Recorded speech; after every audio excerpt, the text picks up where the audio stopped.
Do that here. All right. So good morning, good afternoon, and good evening, everyone.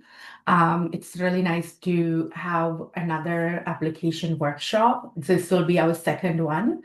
And I apologize that this was initially planned for last week, but I was a bit under the weather, so we had to move it to this week. So I appreciate your patience and still joining us. It's wonderful. And we're going to repeat a lot of information from last week or the previous application workshop, but we also have some new information. And both me and my colleague, Dagmavit Haptamariam, who is our admissions and student tracking officers here. So really, really excited to share this information and answer any of the questions. So I want to ask you, if the chat is not, you're not able to put that on the chat, you can go to the Q&A and just send where you're joining us from. We are both joining from Winnipeg, from the University of Winnipeg. So I will get started right away. This webinar will be recorded and will be shared with everyone who is registered. And before I start, Dagam, do you want to say anything? No, I just want to say we're very happy and looking forward to review your applications and yeah. So if there's any questions as you do your applications, we're here to help. So yeah. So I just want to say that. Okay, great. Thank you, Dagam. And also, I wanted to let you know that because we have some information, we'll be going through one slide after the other. You may get some questions within the slide, so please do add those questions to Q&A, and we'll address them at the end of our presentation.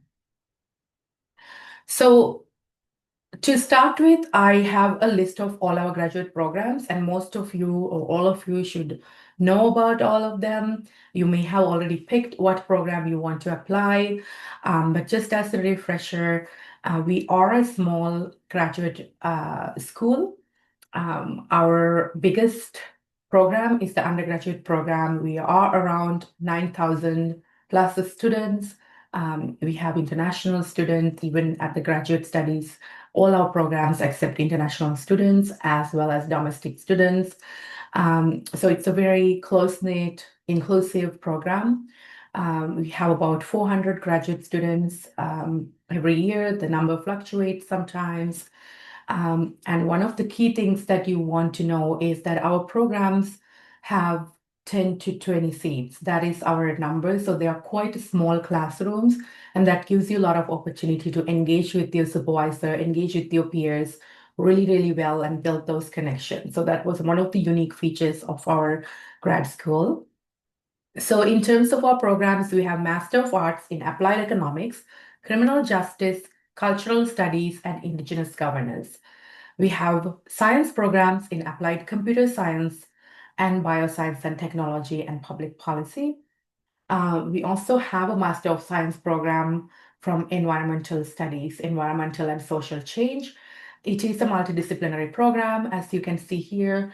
So students from variety of undergraduate disciplines can join this program if that is the field they want to go into. They accept students from different social sciences, different arts programs, and different science programs, as well as the environmental studies programs. The program has a Master of Arts degree and Master of Environment degree as well. We have professional master's programs, Master in Development Practice Indigenous Development, Master in Management, and Master of Marriage and Family Therapy. And we have 4 programs that we offer jointly with University of Manitoba: MA in History, Master of Public Administration, Master of Arts in Religion, and MA in Peace and Conflict Studies. Now, the difference with these programs is that you start at the University of Manitoba and then you continue with the University of Winnipeg. So for example, MPA, Master of Public Administration, the University of Winnipeg is the one who coordinate the paid co-op programs with the government of Manitoba. So we work very, very collaboratively, and the students get benefits from the both universities. In terms of the application for the programs, you do apply through the University of Manitoba. So go to the University of Manitoba Graduate Studies, select the program, then you will find the link where you can apply.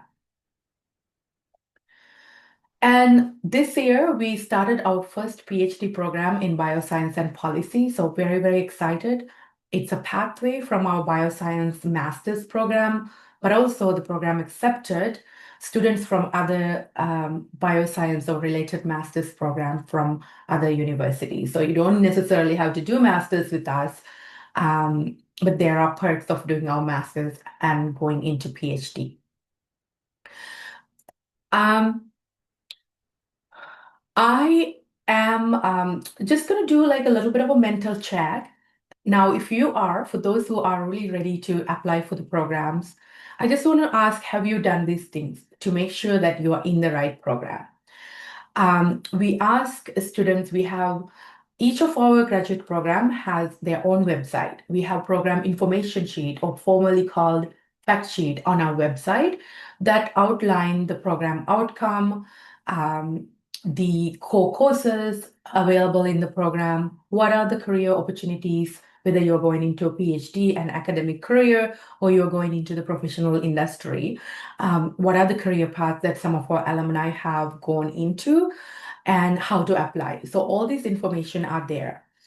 And on our website, we have students, ambassadors, who are our current students who are ready to um, chat with you if you have any questions. And this is a really good way for you to get a feel of um, what is the student life? What is the vibe? What's the environment for students, graduate students at the University of Winnipeg? So if you haven't done that, there are 3 ambassadors right now. We have Chaturi, we have Faith, we have Tabitha. They are current students from our grad programs. You'll see their name, you'll see what program they're doing, and you will see um, their major. So please feel free to chat with them and ask those questions. I'm actually going to see, because Faith was going to join today. So let me see if she's here. She's not yet here. So one of our ambassadors will drop in, and uh, she will share some information later in this webinar. Some of the other things you want to check is you really want to know what you want to do. It's a big time and money investment when you come into graduate programs. Even if you get funding, you will be investing your time. So making sure that your interests align and making sure that your minimum requirements match with you meet or you exceed the minimum requirements for the application. And you work with your former educational institutes to order transcripts.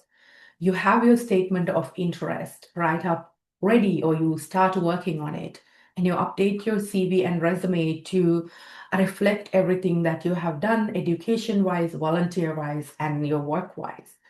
And also reach out to your referees in advance. We always recommend not to reach out to referees just a week before, because some of them may be professors, some of them may be consultants, or full-time workers. So they would appreciate at least 1 to 2 month timeline. So that is kind of like a little mental check that I thought would be good to remind you. You may already be doing that. And from there, we will go into our admissions requirements, and I'm going to invite my colleague Dagam to go through this information. Dagam?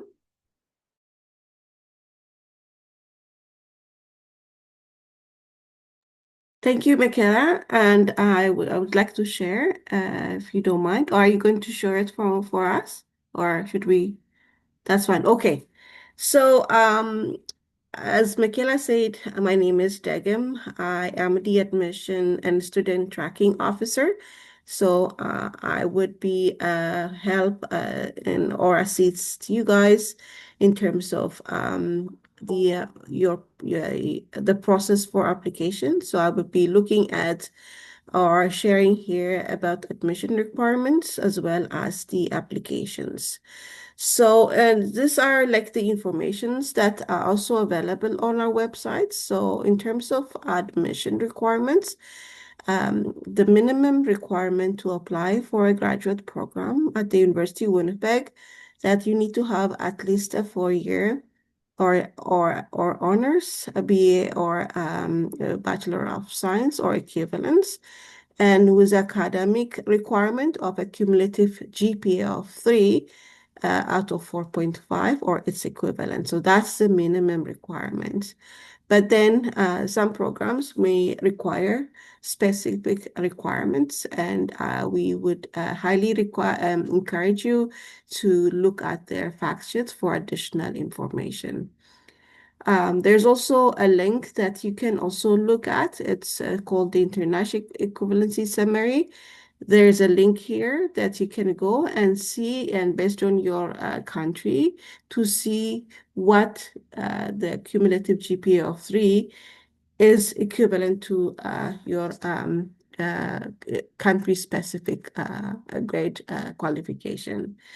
The other thing is that as a requirement, you need to meet the English language requirement. And there are some countries exempt from the English language requirement. And you will have to look at those information again on our website. And in addition, some graduate program may require additional or higher level of English language requirements.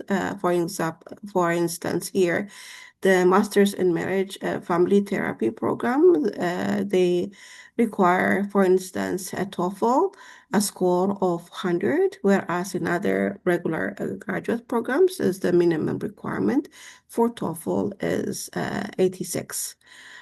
In addition to that, as I mentioned earlier, you may really you have to go back and look at the fact sheet. I think there's one example. Maybe can you go to the next slide, Michaela? Yes, so this is how the fact sheet looks like. This is for the Masters in Development Practice program. So at the fact sheets, there are information how to apply. So this is including the link for the online application form and additional supplemental items that are required for your application. Next slide. Okay, so this will give you, in terms of what is, an application checklist. So we do require that a student needs to pay their application fee for domestic. So when I say domestic, it's both Canadian citizens and those who have permanent residency or refugee status in Canada. So they are considered as domestic, and international is 120. There's also, when you complete your application, you may be required to select streams, whether it is thesis or course based stream or practicum stream. So you have to make sure that, you look the information, what they constitute, and need to select one of the streams when you apply for graduate programs.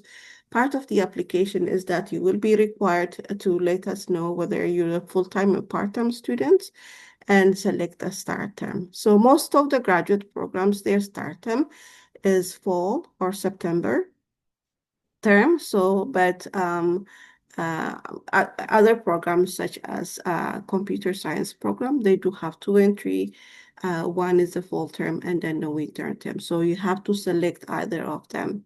I just want to also mention that, yes, application is open early November, I think November 3rd, and now we're accepting application. And we have a deadline, which is coming in February, and it is February 2nd this year. Yeah, so these are like, making sure what graduate programs that you're, applying, the university name. Those are the type of questions that you would be asked. And then transcripts. So a transcript for application purpose, what we do require is an official transcript. What, in other ways, what we call it a student copy. That is what you are required to provide at the time of application. But if we are accepted in the graduate program, we do require official transcripts. When I say official transcript, it means like that, yeah, the it's a way of how the transcript is forwarded to us, either in the mail or in the email form, digital form, but it comes directly from the university.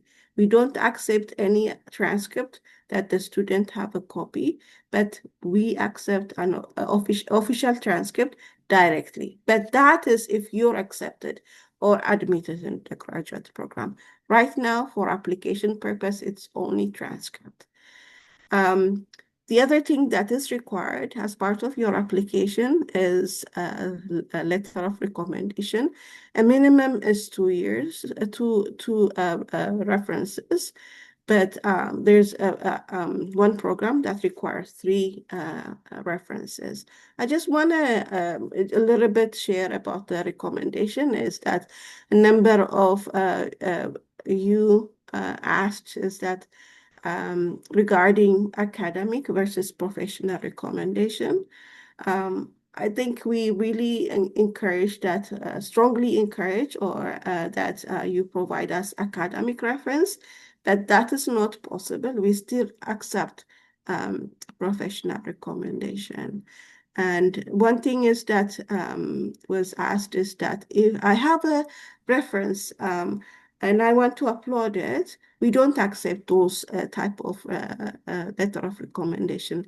References should come directly from your referees.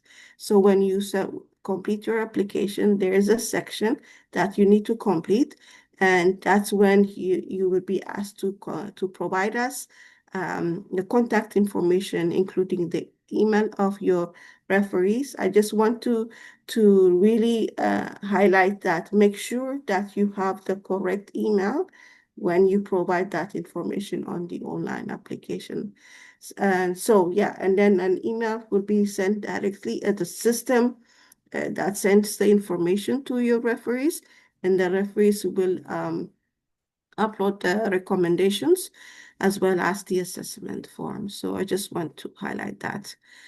Depending on which graduate programs, so there is a program intention will be required.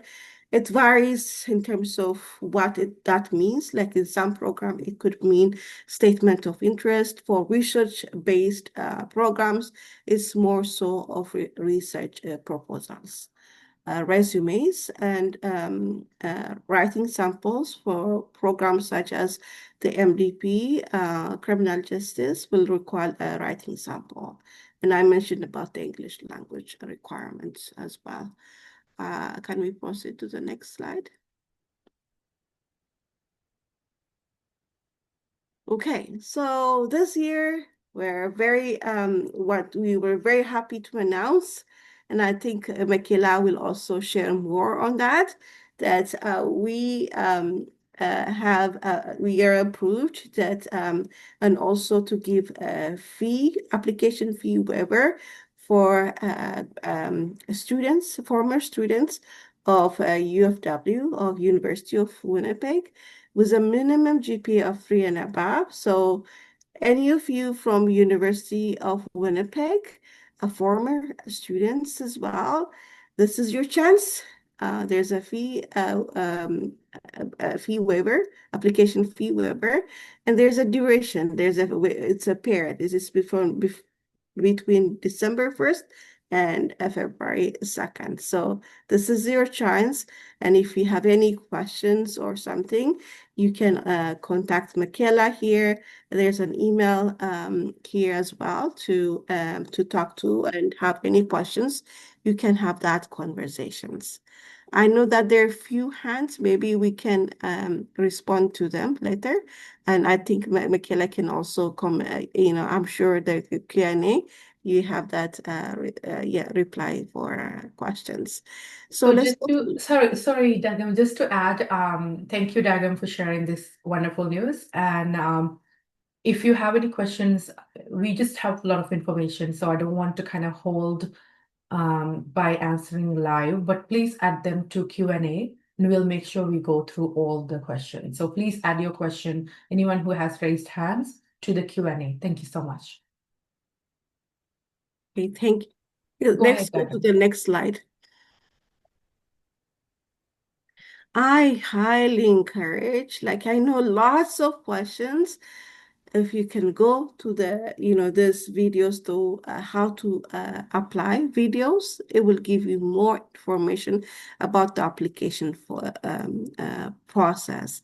So I really, really encourage you to review them before you submit your application, because I've seen a number of questions that comes to us and really they're answered there. Of course, that doesn't mean that we're not answering, but it will give you really good information on these videos, and I really, really appreciate, encourage that you review those videos. So I think that those are my slides, and I think it's over to you, Michaela.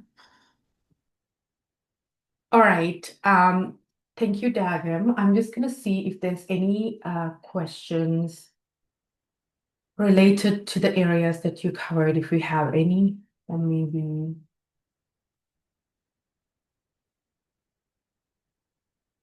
Okay. Yeah, so it's just like some answers. So yeah, I cannot stress enough just to what Dagam mentioned. These are new videos that we have recently created, having our students who went through the application process. So there's a demonstration. They actually show you from creating your account to completing the application, paying your application fee, and the uploading documents. Because there's always it's a few steps, right? It's not as straightforward as maybe an undergraduate application. And every university has their own system, so you can really learn about what is our system. Because I can tell you one of the example, we often get this question when students complete and submit the application. We don't ask you to attach your transcript, your documents before you submit. And this is, I feel like a very popular question, because you get like anxious, and I do understand it. I would have been the same. Like, oh, I didn't get to upload, maybe I'm not completing, I shouldn't submit. So we have a two-step process. On the application portal, you first include all your information on the portal application form, whether they are your contact information, your education history, your research proposal, they all can be copy and pasted in there. And then you submit it. And then after you submit it, that's when you will get the screen. You can go back to your account, you will get the screen where you can pay the application fee and you upload the document. So that is kind of a major question, but we do that a step first, the submitting before you pay application fees and uploading documents, and then go to that screen. So if you have not started application, this is the account that you're gonna create.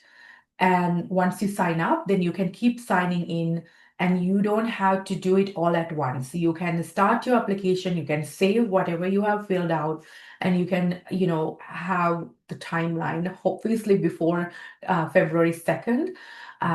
But you are able to complete it within a few days or even few weeks. What I'm going to do is I want to show you a little bit navigation on our website. Dagaman Faith, Faith. Oh, here, Faith is popping in, and she's also on our webinar. Can you see my website what I show on your screen? Is that what you're seeing? If someone can tell me yes or Yes, no. yes. Yeah. Okay, great. Thank you. So when you go to our homepage, so let's say you're in the University of Winnipeg, you can find the graduate studies here, right? And you explore, you go to our homepage, or you simply go to Google and you put Winnipeg graduate studies, and then you get this homepage. And then you go here, you go to apply now. So we do have some information on application period, program information, joint master's, all the program information, including the Winnipeg and the joint, and the academic and English proficiency requirement. So I do want to show you the information that we have provided on minimum academic requirement for international credentials. So on this web page, under different countries, you can find your country. We are alphabetically categorized, and you can see if you match the minimum requirement. So that is a helpful page. And then you go to the portal here. This is the online application portal that you saw on the slide. And then you go and enter this information to create your account. And then remember your password. Maybe write it down in a secure place. And once you create the account, you go back to the portal and then you can just sign in. All right. So I'll go back to the presentation. So that's the portal, and then this is the snapshot of the application timeline. We typically open our application on November 1st of the current year for the upcoming year's intakes. So whether they are September intake or the January intake of the following year. This year, it's typically November 1st or the next business day. So this year we open on November 3rd, and we close the applications on February 1st or the next business day. So in the upcoming year, the application deadline would be February 2nd. That's when you have to submit your application and completed it. Especially if you are an international student, we ask you to make sure that you complete, you pay, and then you upload your documents, because you will also have to do an additional step of applying to your study permit. So make sure you get your applications in ASAP. Typically March, April, we send out the letters for international students. For domestic students, sometimes they are able to apply late because they don't have to go through immigration study permits, whatnot. So some applications may come a little, offer letters may go a little bit later. And Dagam, correct me if I'm wrong, but they go as late as June, right, for domestic students? Yes. All right, thank you. So there may be, if your program request or if you have a really long processing times with the study permit, we may be issuing some of the offer letters even before March, but they are request basis typically. And then, one of our programs has two intakes. That's the Applied Computer Science and Society. So they have a winter intake. So for this year, we have a September 2026 ACS intake, as well as January 2027. So right now, you can still apply for January intake, and that deadline to complete your application is July 1st. So for those who apply now and has the February 2nd deadline for the September intake or the fall intake, almost all our programs start in September, except the Master in Management. Master in Management program starts in August. They have intensive boot camp in August for 2 weeks. So you have to have that mental math in your head. You need to be able to get your study permit process before August. So you are able to take the flight and come to Canada. So it's an in-person boot camp. All right. So I will just go into this slide. I really want to introduce you to Faith too, but I'm going to just do a couple of slides that may be, flowing with our current information. Since our last webinar, there are some new immigration changes to study permits to temporary resident visas to Canada. And one of the most exciting things for graduate students or graduate program applicants is that you are now exempt from the provincial or territorial attestation letters if you're going into a graduate program, master's or doctoral program at a public DLI.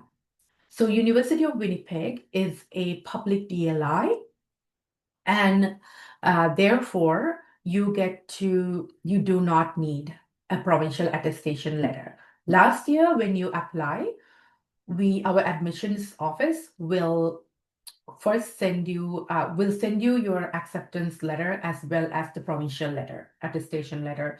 But now from January 1st, you will not need it. So yeah, I do not have the January 1st. So that will be any offers mainly for anyone who's applying for September, that will go after January. But if anything going before January, you will still require a PAL, so our admissions office will send that to you as well. But if you are getting your offer letter or acceptance letter after January 1st, 2026, you do not need it to apply for your study permit. If you're applying for a PhD program, it's the same. You don't need a PAL, but you also get your study permit applications processed within 2 weeks. So that's another thing, including to you. And if you're coming with your family members, like your spouse or your children, that will all be processed if they are in your application within 14 days. So that is some really exciting news. However, there are still study permit caps implemented by the government of Canada, but when we look at the numbers that the government of Canada or IRCC has allocated to our province, they are enough. We think they will be enough for all our students. So I would not worry that we are still under cap because of that. So before I go into some tips from our admissions committees, I want to introduce Faith. Faith is a current graduate student, soon will be defending her thesis in the Applied Computer Studies program. She's an international student, and I don't know if I can share this, but she is very successfully have secured a program as a job or a career as a data scientist at the government of Manitoba too. So she just shared this news with us this week. So we are so excited for her. Thank you, Faith, for joining. And I just want to ask you to share a little bit information of your experience as a graduate student at the University of Winnipeg, the opportunities that you have got, and any challenges you've overcome, and maybe tips that you want to give to students, as well as any application tips. It's a loaded question. Over Hi to you. everyone. Thank you so much, Makela. Hi everyone, my name is Faith Akiemi, and I am an international student from Nigeria.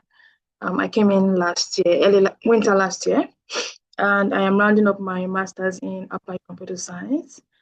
So it's been 2 good, or almost 2 good years at the University of Winnipeg, and I'm so glad I came. I would never have wanted a better experience. I'm enjoying my stay so far. And one of the reasons why I like University of Winnipeg is the small class size, as Makala mentioned earlier. You get the opportunity to be able to have close interactions with your professor and with your colleagues. And you're able to also get any support you need. There are so many supports here at the University of Winnipeg that has helped me transition from being an international student from Nigeria to Canada. So there's so many supports, mental support, so many support, and also there are a number of people you can always talk to when you're going through one or two challenges. When you're trying to balance yourself as a student here. Also, we have diverse, welcoming community, and that's one good thing about Winnipeg. You find your community. So when you come, you would always see people that looks like you, people that you could always interact with, people that you could always reach to easily. And we have strong academic program and research opportunities. I am in the research stream at the ACS department. And so I've had opportunities to work on my research. I have good supervisors, and not even only that, but an opportunity to be able to share my research to different community, different level of, and different people, the young, the youth, the different people, and even outside Winnipeg, I've had the opportunity to, share my research in different conferences. And for application tips, I would say you should start early. You don't want to wait till the mid-January before you start, putting your application together as an international student. So I would say start early, start getting your documents quickly. Also, when you're trying to write your statement of purpose or your personal interest, you should be able to tell us why University of Winnipeg, why do you want to come here? Also, why did you choose your program? Also, make sure that your goals and your research interest aligns with whichever program you're picking. I would also say that you should include relevant experiences. So, for example, even if you want to apply as a research student, include relevant experiences, the little projects you've done here and there, the little research you've done here and there, the volunteering experience, everything, just include everything there and make sure it aligns to, whichever program you're going for. And also be clear, be honest, make sure it is written from you. You don't want to go and use AI to, just generate a generic personal statement. No, you just want to make it personalized to you. Make sure this is written from your heart and this is written from you. And also choose good references and also reach out to your references earlier so that they are able to take out time to write good things about you. And proofread everything before you finally submit. As I've said before, highlight your achievements, highlight your experiences that align with that particular research. And yeah, have I been able to answer all your questions? I think you did. Thank you for sharing all that and these really great tips. I was also going through the question. There's a lot of questions too, but if there are other questions for Faith, you can go to our website and go to the chat where the chat pop up and send an inquiry to Faith. Even if there's another student ambassador and you want to direct your question to Faith because she's an international student, when you click the chat box, it'll give you the opportunity. It'll show you all three ambassadors. So you can ask the question from anyone who you think would be the best to answer. Thank you again so much, Faith.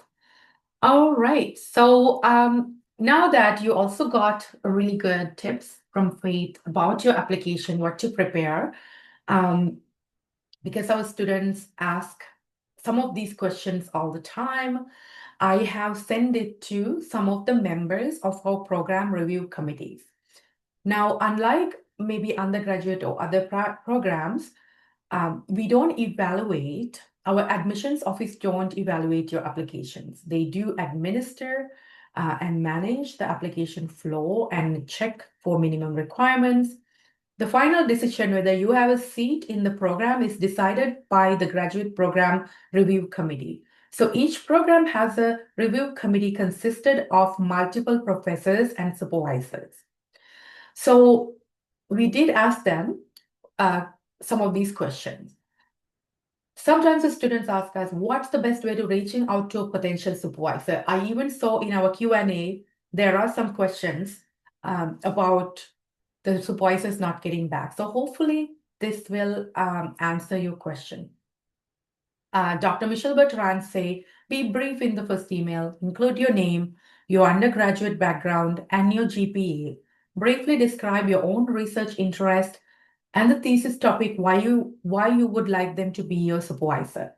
And make sure use formal address, first name. Because it's your first interaction, right? Sometimes depending on your supervisor, they will let you call them by the first name, but they are usually doctors. They have a PhD and they would want you to call them Dr. Bertrand, for example. So it's always good to read the room and see what are their expectations. They have earned their PhD, postdoc, become a professor. So, they deserve to be called whatever they want to be called. I thought it's a really good tip to be brief. I have seen some email students write, It's a really, really long, 5, 6 paragraphs. If you become a professor one day, you will see how busy you can be. You have to teach courses, you have to supervise your graduate students, your undergraduate students, your postdocs, you have your family life. It's a big balance. So just be really targeted on your response. That will catch their eye, right? Maybe a couple of paragraphs, very brief introduction, key information they need to know about your degree, about your GPA, and just make sure in your second paragraph, you let them know that you have read their profile. The fact that you have not read their profile, you don't know what research they're doing, and are still asking them to be your supervisor, that's a turn off for some of our supervisors. So don't repeat that you want to do their research, because they might not want it. They might want you to see the alignment with what you want to study and what they study. And usually they like to help you with a new area, still within their area. Just show a linkage. Do not just say that I really like your research, I want to work with you.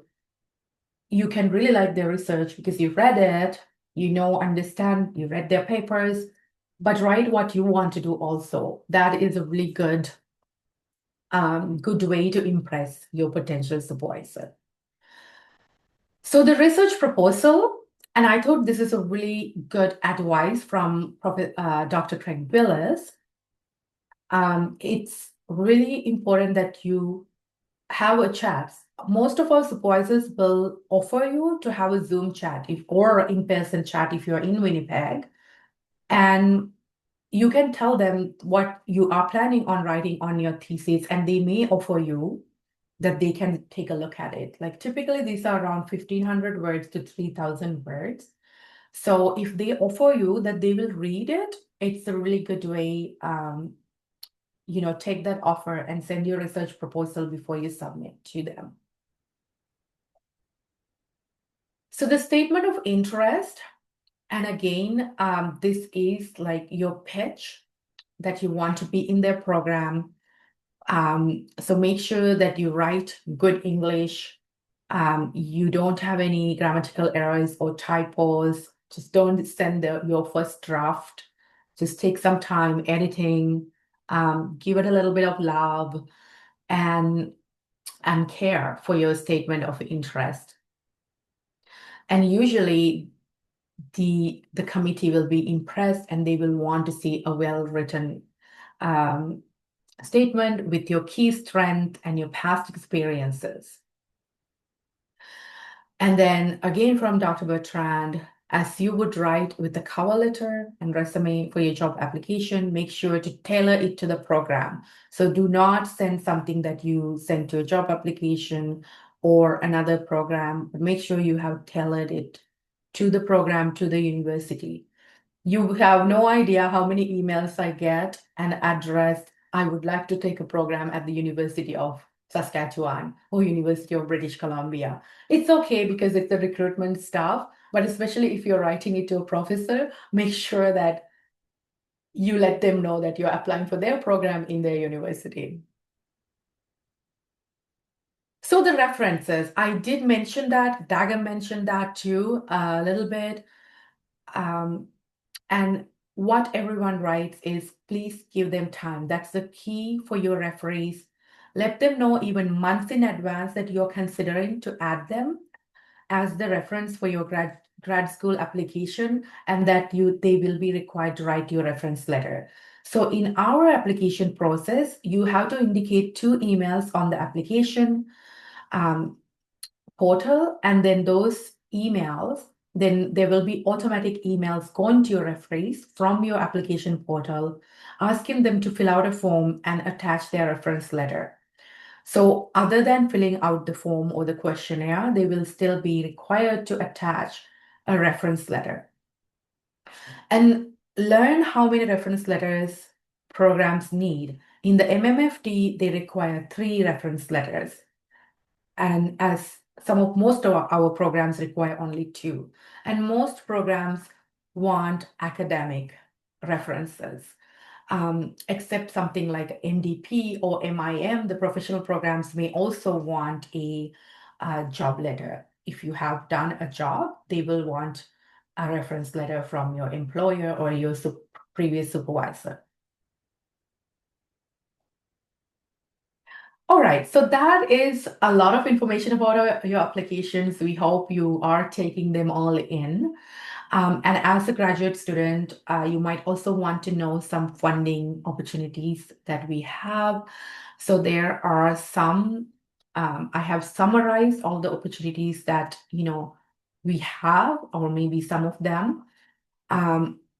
Especially if you're applying for a research-based program, you will have program awards and supervisors research grants. So this will be shared with you by the supervisor earlier, and that will be also indicated on your offer letter. The University of Winnipeg has a graduate studies scholarship, that's a $15,000. And this will be distributed to students based on merit or based on the selection criteria of each program. So on top of that, we have the President's Distinguished Graduate Student Scholarship. The deadline for this scholarship is in March. So in February, we will have a webinar on how to apply for this particular scholarship. It is a competitive across all programs, and you have to submit an application. So keep that in mind. In March, there's a deadline for the PDGSS, or President's Distinguished Graduate Student Scholarship. We also have a President's Scholarship for World Leaders. This is only for international students. So the deadline for that comes up in June. So even though you're starting your program in September, you can still apply earlier to President's Distinguished Graduate Student Scholarship in March and President's Scholarship for World Leaders in June. And then there are various bursaries from our main awards office. We have a really good funding page on the Graduate Studies website, and that is another great source where you can see all of the awards that may be available to you. So we also, our students get Research Manitoba external awards every year. And one of the most popular awards is the Research Manitoba. This is an organization that provides funding to graduate students and the undergrad students in research who are conducting research. So this is a $20,000 award for 12 months. It's non-renewable. And our website has the information of the value of the deadline and the application period.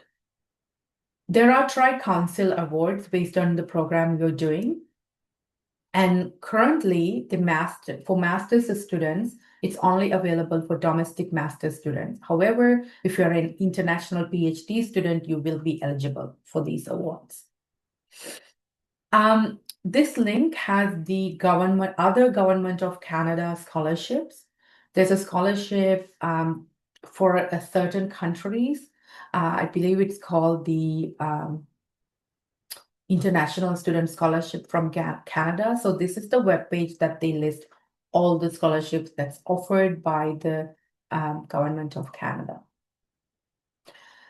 So now we also offer you virtual office hours. So you can have a meeting one-on-one. You wait in the line in these meetings, and then we offer you time. It may be a question about a program that you want to select. It may be a question about your application currently. So these are the dates, and these are published on our website on the events page. So you have that option to sign up for these for the one-on-one meetings. So I have come to the end of our presentation. If you have any questions, you can email at graduaterecruitment@uwinnipeg.ca. You can follow us on Instagram, LinkedIn, Facebook, as well as Blue Sky, UWinnipeg Graduate Studies.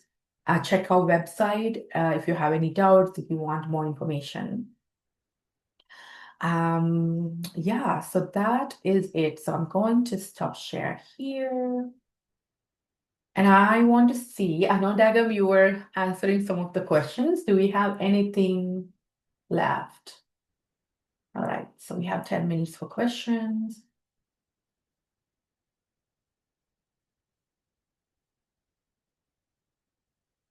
And then we also have some students raising hands. And I'm assuming that you may have added these questions here. If not, please go ahead and add your questions. But in the meantime, I will answer some of the questions. Is there a tuition deposit? So last year we did ask for a tuition deposit of $1,000 for you in order for you to get a letter of acceptance. We later stopped that tuition deposit to make sure we want to encourage you to apply for your study permits earlier. For this year, we are still waiting for this decision from the university, so that will be updated in the next few weeks. And you will not have to pay a deposit in order to get your application in. So please check our website or email us in 2 to 3 weeks. We should have that answer. We have another question. An international student from Nigeria studied previously human resource management. What course is durable and fit to pursue masters? So, my first thought is master in management, because we do have students from undergraduate, other business related programs like human resource, accounting, finance are taking that program. However, sometimes you want to change your field. If you want to stay in human resources, this may be, MIM will be potentially a good program. But I would recommend you to go to our program information sheets and look at what some other programs offer. Like maybe you want to move into more of policy areas. So you want to look at the applied economics, for example, or the public administration. So those are 3 tips for you. Okay. So someone's asking about the postgraduate work permit. I am not sure what exactly the question is, but I can tell you that all our master's programs are eligible for a postgraduate work permit. If you go to the IRCC website, the current requirement is if you have taken a graduate program, master's or PhD, it has to be at least 8 months. Then you are eligible for PGWP. And all our programs are more than 8 months. The caveat is that you should also satisfy all the other requirements, like you need to be in a continuous program, you need to be complying with your study permit requirements, like you have to be a full-time student. So make sure that you read the IRCC website for postgrad work permits very well. In January, we will offer a study permit webinar with our University of Winnipeg immigration advisor. And in there, we will also talk about your eligibility, what you need to know about the postgrad work permit. We do not have application fee waiver for international students. Thank you, Faith. I see that you have answered that too. The job fair is... I'm not sure the job fair question, and it looks like, Faith, you are answering that. So I will leave it with you. Can a student with master's in mathematics be admitted to PhD bioscience? I don't know the answer for that. I would encourage you to contact the program chair. They do accept master's programs in different disciplines. However, with the PhD, you will have to be matched with the supervisor. So it will be good for you to go to our graduate studies PhD program website and see the potential supervisors that is available to work with you. So for example, some of the physics supervisors are taking in PhD candidates. So I'm just going to add the website here as an answer. So go check out all the supervisors that you think will be a potential fit for you with your degree background. And if you have further questions, just send an email to the bioscience@uwinnipeg.ca. Can I also add there was a similar question about PhD for an international student, and I think wanted to say like the requirement about GMAT and GRE. We don't require that at the moment, but if you have one and if you want to upload it, it's up to you. But at the moment, that is not a requirement for master's or the PhD programs.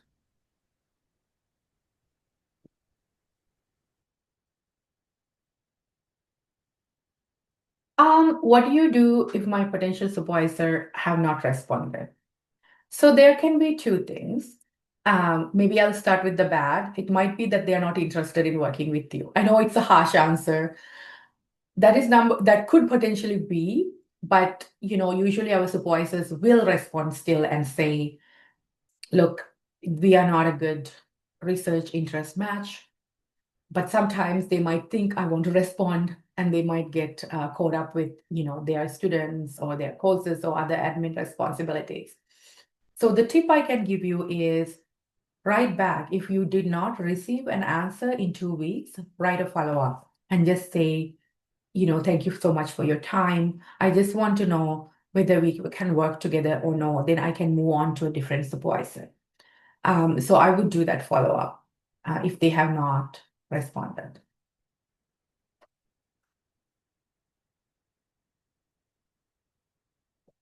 So as I mentioned, I will answer the scholarship applications. I would recommend you to go to our funding website. It has the contact. We have an awards and financial aid officer, Carolyn Garland, and their contact is,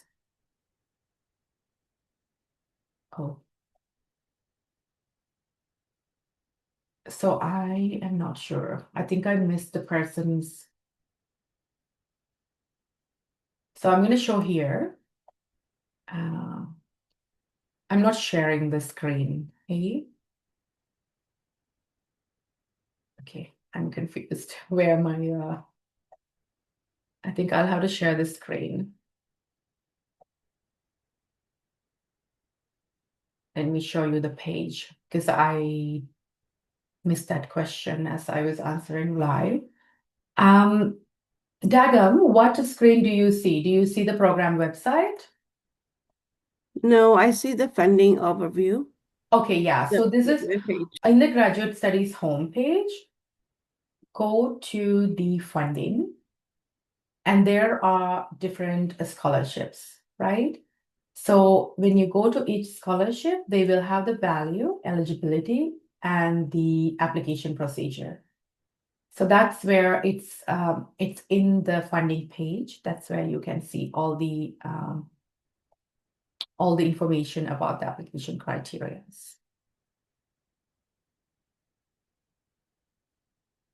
There was a question about, when a decision is going to be made after the deadline. I think we have yeah, I don't know if that was answered, but I think it's between, yeah, so we will always say between March to April, May. That's when we send off the bulk of offers. So if you haven't heard back by end of April, you can contact us.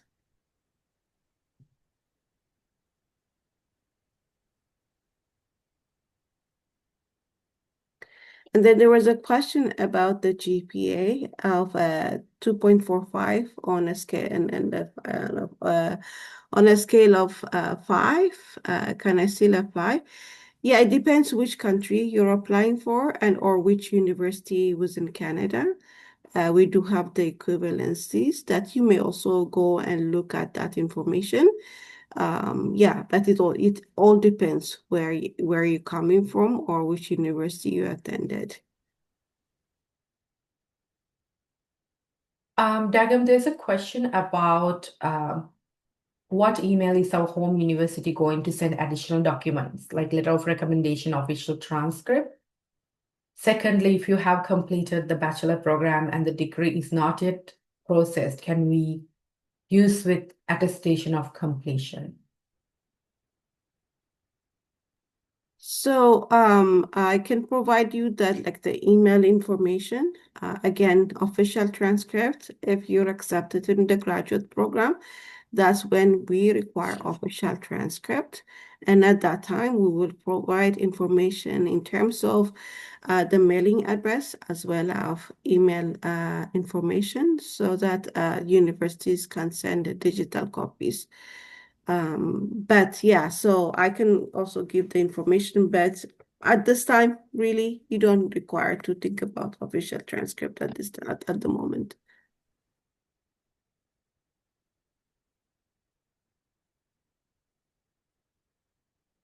Yeah, sorry, one question about the yes, if you have not completed your bachelor program, I think before you come to take your graduate studies here at the University of Winnipeg, you make sure that you have completed your bachelor degree. So let's say when you apply, you haven't completed your master's program, make sure that you send to as soon as you completed your graduate program, your undergraduate program. But you cannot start your graduate program without completing your undergraduate program. I just want to stress that. Thank you, Dagam. There's a question about the tuition deposit. So if we were to implement a tuition deposit, it is only non-refundable if you decide to change your program. You still have visa and you're going to a different program, university, then your deposit will not be refundable. However, if you have a visa rejection, the deposit will be refunded. Your application fee will not be refunded, but the deposit will be, if we were to implement the deposit again. And let's say even if we don't implement, we don't have a deposit for you to get your letter of acceptance, you want to show to your immigration officer that you have paid tuition. You are encouraged to pay the tuition. And you can add that receipt from your Flywire or whatnot on your visa application. So there's a question about the MAIG program, Master in Indigenous Governance. I would contact the Master of Indigenous Governance program directly for your question to see if your program will be a fit or not. One of the reasons is the program, while they will accept the international students, they may also prioritize the international students with the Indigenous background. All right.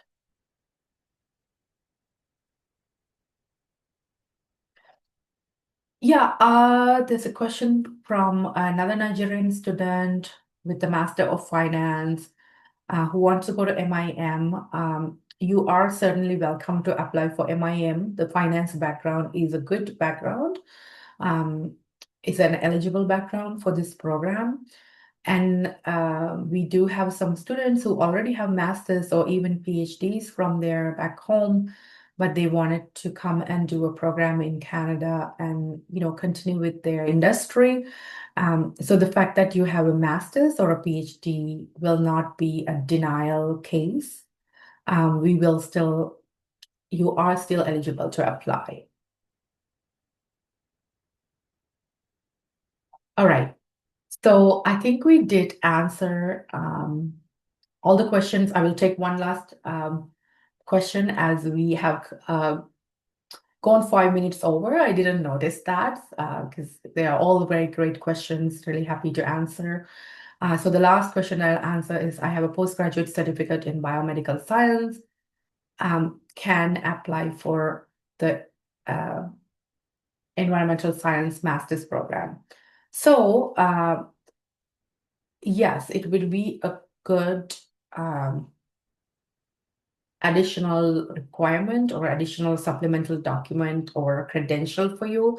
However, go to the international credential list for Nigeria and see what would be the minimum criteria, because I believe that you still need to have an undergraduate degree on top of your certificate to be eligible for the program. And I see Dagam nods, so I know it's the right answer. So we are going to be finishing our webinar right now. Thank you all for joining, and I hope we answered almost all questions. And if we have missed anything, please send that to us by email to graduaterecruitment@uwinnipeg.ca. Hope you have a great rest of the week. We are going to discuss the next application webinar time after this, and we will share that with you. It'll likely be before we go on our yearly holidays in December. But if you have any further questions, please do join that as well. Yeah, and thank you so much, Faith and Dagam, for joining me today. Bye, everyone.